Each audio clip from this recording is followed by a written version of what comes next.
Great മീഡിയാസിലേക്ക് സ്വാഗതം. വർഷങ്ങൾക്ക് ശേഷം മൂന്നാം ദിവസത്തെ കളക്ഷൻ റിപ്പോർട്ടുകളിലേക്ക് കടന്നു വരാം. അതിനു മുമ്പ് ചാനൽ ഒന്ന് സബ്സ്ക്രൈബ് ചെയ്തിരുന്ന കാര്യം പരിഗണിക്കണമെന്ന് വിനീതമായി അഭ്യർത്ഥിക്കുകയാണ്.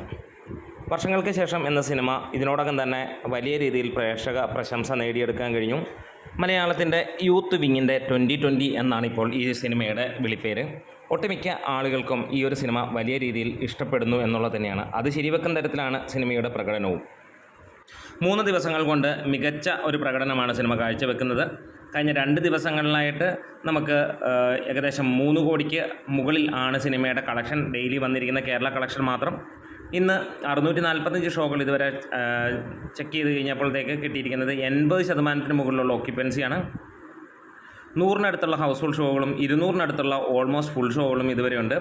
ഇതുവരെ വന്നിരിക്കുന്ന കളക്ഷൻ 2,40,00,000 രൂപയാണ്. അതായത് ആദ്യ ദിനത്തിനേക്കാൾ കൂടുതലാണ് ഇന്നത്തെ കളക്ഷൻ എന്നുള്ളതാണ്. അതായത് ആദ്യ ദിനത്തേക്കാൾ കൂടുതൽ എല്ലാ സിനിമകൾക്കും അങ്ങനെ തന്നെ നമുക്ക് കാണാൻ കഴിയുമ്പോൾ ഒരു കാര്യം ഉറപ്പിക്കാം, ഇന്നും 3 കോടിക്ക് മുകളിൽ, അതായത് 3 ദിവസം കൊണ്ട് സിനിമ 9 കോടി ആണ് ഇപ്പോൾ കേരള കളക്ഷൻ മാത്രമായി വന്നിരിക്കുന്നത്. ഇതിനോടകം തന്നെ 20 കോടിക്ക് മുകളിലേക്ക് സിനിമയുടെ കളക്ഷൻ എത്തപ്പെട്ടിരിക്കുന്നു എന്നുള്ളതാണ്. എന്തായാലും കൂടുതൽ വിവരങ്ങളും കാര്യങ്ങളുമൊക്കെ ആയിട്ട് വരാം.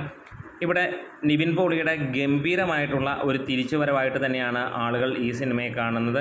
അപ്പോൾ ധ്യാൻ ശ്രീനിവാസൻ കലക്കി എന്ന് തന്നെ പറയുന്നു. അതേപോലെ തന്നെ വിനീത് ശ്രീനിവാസൻ്റെ ഗംഭീരമായിട്ടുള്ള സിനിമ വിനീത് യൂണിവേഴ്സിറ്റി എന്നാണിപ്പോൾ പ്രേക്ഷകർ പറയുന്നത്. എന്തായാലും ഗംഭീര വിജയമായിട്ട് തന്നെ സിനിമ മുന്നോട്ട് പോകുന്നു. നമ്മുടെ വീഡിയോസ് ഇഷ്ടമെങ്കിലും സപ്പോർട്ട് ചെയ്യണം. Great medias.